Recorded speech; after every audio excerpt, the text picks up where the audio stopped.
Balance of current account इतना है, balance of trade इतना है, बैलेंस ऑफ सर्विसेज इतना है, तो बैलेंस ऑफ यूनिलेटरल कितना होगा? या तीन में से कोई भी एक मिसिंग फिगर दे सकते हैं और देते हैं। याद रखेंगे, ये इको के प्रैक्टिकल में भी पूछ लेते हैं, बोर्ड में तो आता ही आता है, प्री बोर्ड में तो आता ही आता है, तो ये पूरा क्लियर होना चाहिए। अब लिखेंगे बैलेंस ऑफ कैपिटल अकाउंट।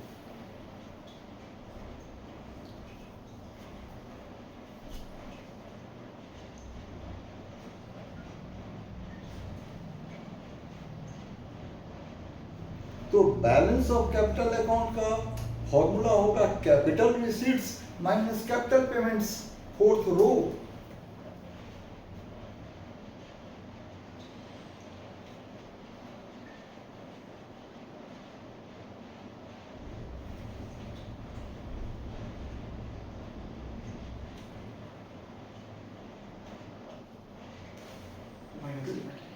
कितना? -100। अब समझेंगे balance of payment account equal to balance of current account plus balance of capital account. That means +100 -100 0। समझ में आ गया? तो ये भी लिखो, balance of payment account equal to balance of current account plus balance of capital account.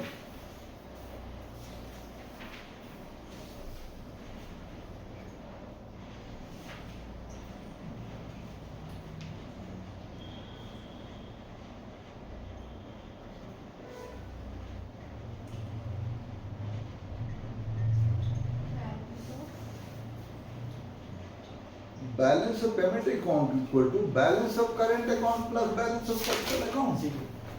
That must be 0, क्योंकि double entry system के basis पर ये बनता है और उसमें डेबिट इक्वल टू क्रेडिट होता ही होता है। क्लियर? समझ में आ रहा है? Very good. सर एग्जाम में कितने मार्क्स आता है पूरा चैप्टर? ये पूरा ये नहीं आएगा, ये बहुत कम बुक में दिया हुआ है। क्लियर? लेकिन ये बड़ा इंपॉर्टेंट है इस कॉन्सेप्ट को, इस चैप्टर को समझने के लिए। ये अकाउंट समझ में आ गया तो पूरा चैप्टर समझ में आ गया। क्लियर? अब इसी चीज को और एक अगला नोट सा तैयार कर लेंगे, नेक्स्ट पॉइंटर बनाएंगे, सेंटर में लिख देंगे बैलेंस अगेन BOP अकाउंट।